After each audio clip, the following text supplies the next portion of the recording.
Hello everyone, welcome to Code Overdose. In the previous part, we learned how to implement authentication and role-based authorization in a Blazor Web App and Web API. If you haven't watched it yet, please check the link in the description below. In this part, we will continue by checking for token expiration and implementing a refresh token. Before we start, don't forget to subscribe to my channel and click the bell so you don't miss any new videos. And now, let's start.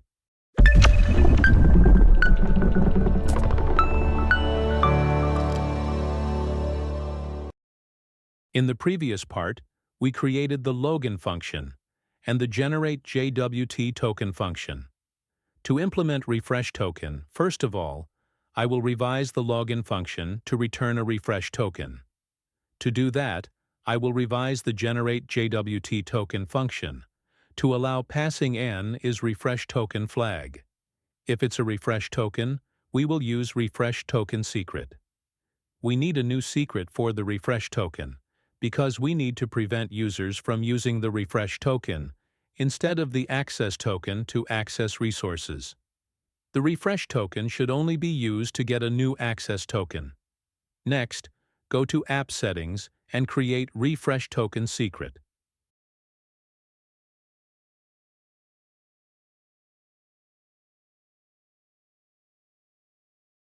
The refresh token should expire in 24 hours, while the access token will still expire in 1 hour. The token will have isRefreshToken set to false, and the refresh token will have isRefreshToken set to true. We also need to create a refresh token property for login response model.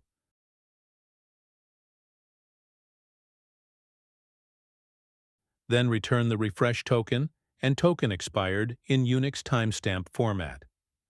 We don't return the refresh token's expiration time because we only use the refresh token when the user is actively using the app and the access token is about to expire. For example, 10 minutes left.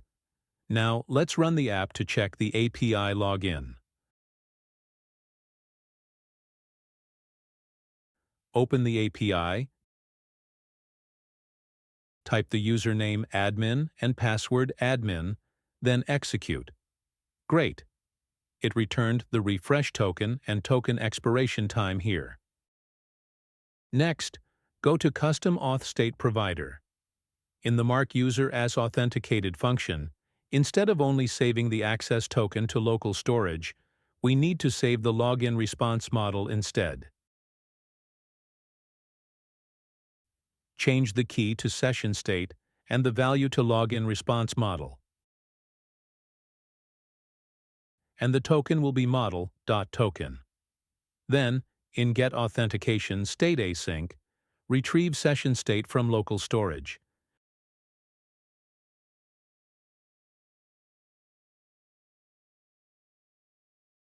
Change the condition to check if session state is null, and fix the token accordingly.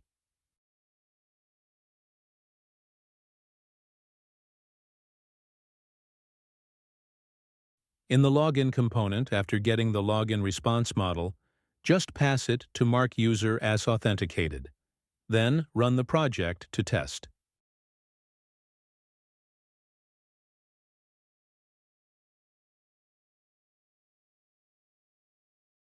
Click Logout, then log in again, and press F12 to open DevTools. In the Application tab, under Local Storage, you can see we have session state here. So now we've completed saving the login information to local storage. Next, we will handle the part to check if the token is expired and obtain a new access token using the refresh token.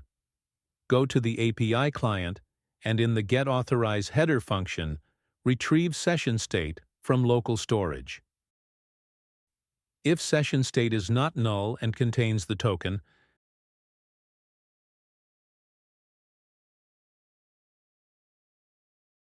check if the access token has expired. If it has, call the function markUser as logged out. Then, check if the token is about to expire, less than 10 minutes left. If so, call HTTP client, get from JSON async, with the URL login by refresh token, passing the refresh token through the query parameters. If it successfully returns login response model, call the function markUser as authenticated and pass login response model to it.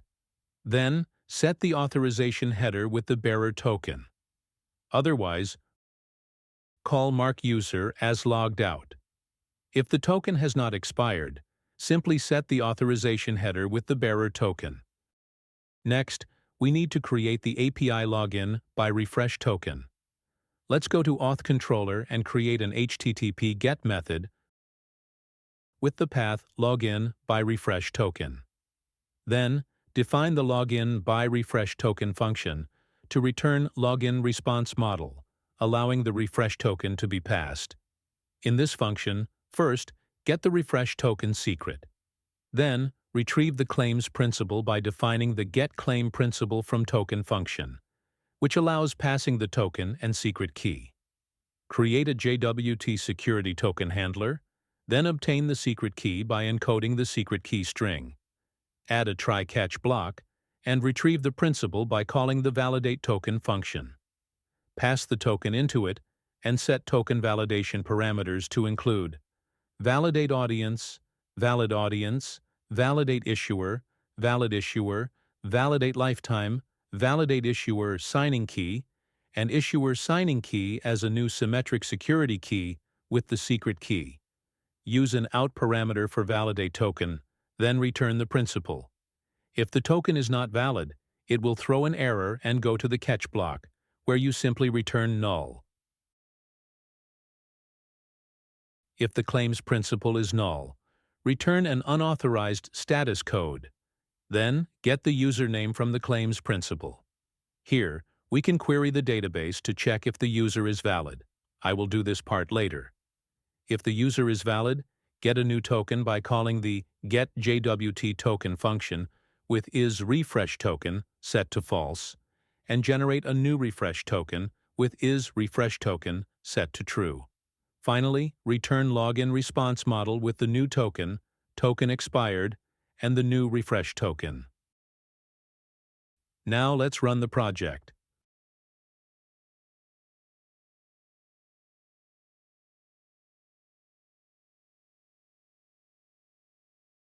In the API client, I will set a breakpoint to test. Go to the product page.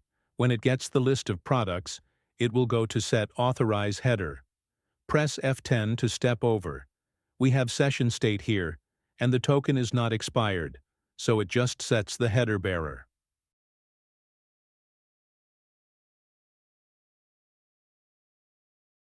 Now, I will change the token timeout to test refresh token. In auth controller, change the expiration time to 9 minutes. This way, the token is always about to expire because we set the time for expiration to be less than 10 minutes.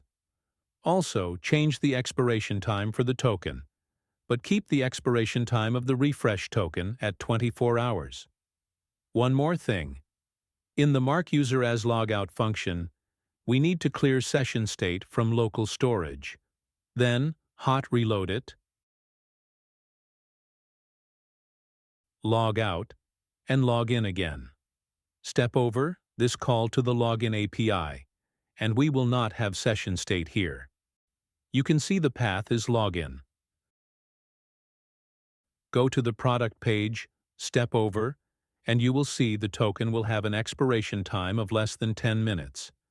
It will then call the login by refresh token API and mark user as authenticated, which will save the new login response model to local storage. Open local storage to check. It will automatically get the new login response model and save it to local storage when the token is about to expire. This is the flow of how the refresh token works. In this approach, we validate the refresh token without saving it to the database. It is simple, but it has one disadvantage. The refresh token can be used multiple times. To address this, I will show you the second approach, where we save the refresh token to the database and verify the user information. In the previous video, Someone asked me what to do if we have some changes in the database, since I don't use migration. Now if I want to create some tables. First step, I will create the model for it. Go to the Entities folder and create a model for the user with the properties ID, username, and password. Then, create a model for the role with the properties ID and role name.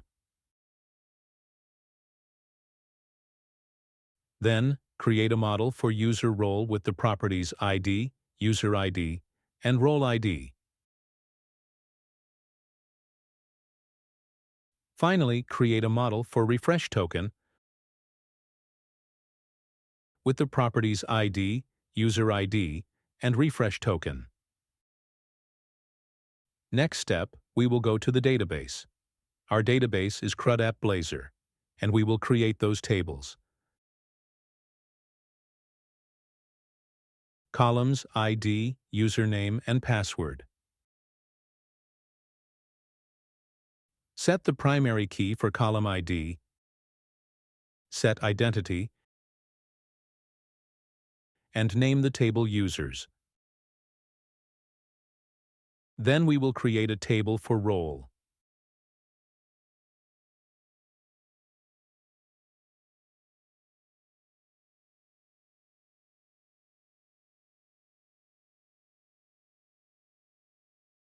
Then create a table for user role.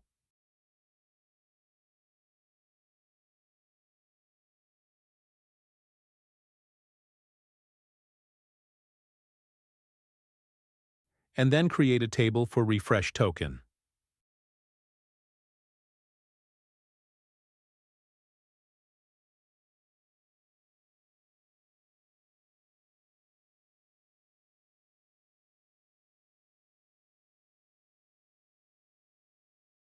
Refresh the list.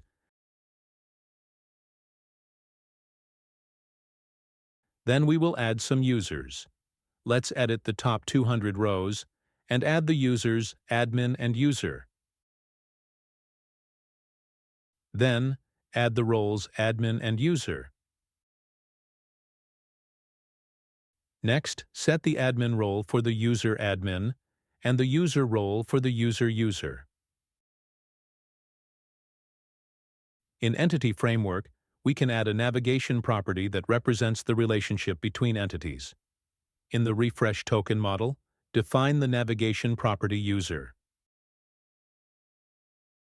In the user model, define a navigation property collection user role model and initialize the user role's navigation property in the constructor. In the user role model, define the navigation properties user and role. The next step is to go to DB context and define DB set for user model, refresh token model, user role model, and role model. This way, we don't need migrations. It will automatically map with Entity Framework and the database if they have the same names. I really like this method because we can set the names according to our own rules. Next, we will verify user information and save the refresh token to the database. Go to Auth Controller. In the login function, we need to access the database to verify the username and password, so we will create a service and repository for that. In the Services folder, create Auth Service and its interface. Then, in the Repositories folder, create Auth Repository and its interface. In Auth Controller, inject Auth Service. Then, we need a function getUserByLogin to get the user model and set the login function as an async task. Define getUserByLogin for Auth Service and its interface function. Then inject Auth Repository. In getUserByLogin, call Auth Repository. Continue by defining getUserByLogin for the repository and define its interface function.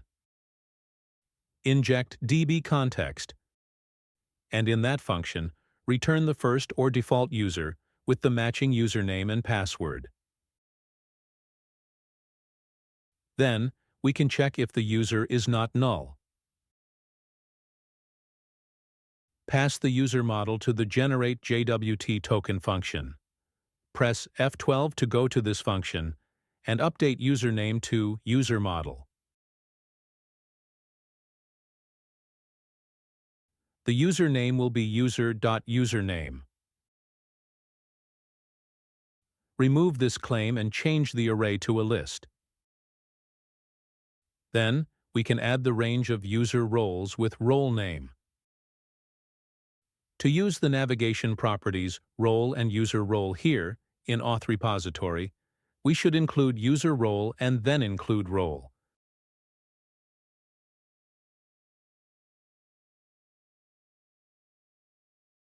Next, after creating the refresh token, we need to save that refresh token to the database along with the user ID to verify it later. Let's define the add refresh token model function for auth service. Create an interface. Before adding the new refresh token, we need to remove the existing refresh token for that user. Then, add the new refresh token to the database. Let's create those functions for auth repository and create an interface. In the remove refresh token function, we get the existing refresh token. If it's not null, we remove it from the database. Create an interface, and in add refresh token model, just call add async and then save changes.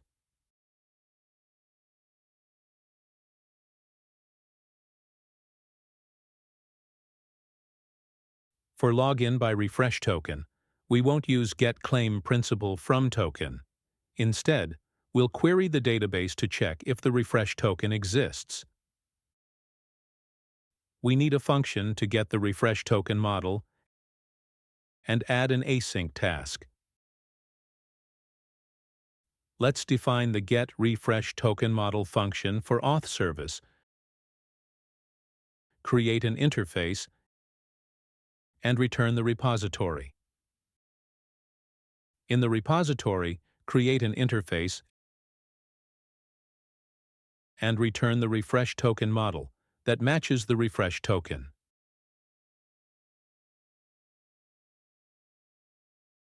If the refresh token model is null, return status code 400, bad request. Then pass the user model to the Generate JWT token function. To use the navigation property user here in auth repository, we need to include user. We will no longer use getClaim principal from token, so I'll remove it. After creating the new refresh token, we still need to save it to the database. In the Generate JWT token function, user model still uses the navigation properties user role and role. So in auth repository, we need to use then include for user role and then include for role. Then go to the program file and add dependency injection for auth service and auth repository. Now let's run the project.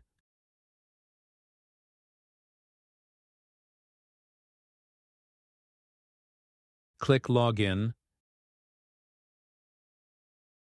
and it works fine. Let's go to the database to check the refresh token table. Select the table, and we can see we have one record of the refresh token. Go to the product page. It shows not authorized. Maybe there's an issue with creating the role claim for the token. Go to Auth Controller. Here, it should be role instead of name. Let's run it again.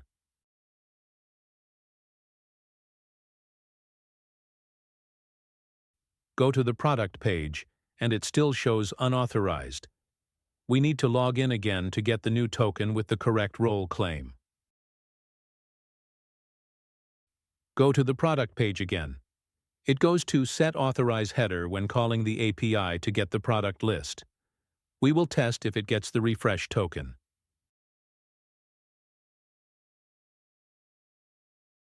It successfully returns login response model, and the list is shown. Perfect.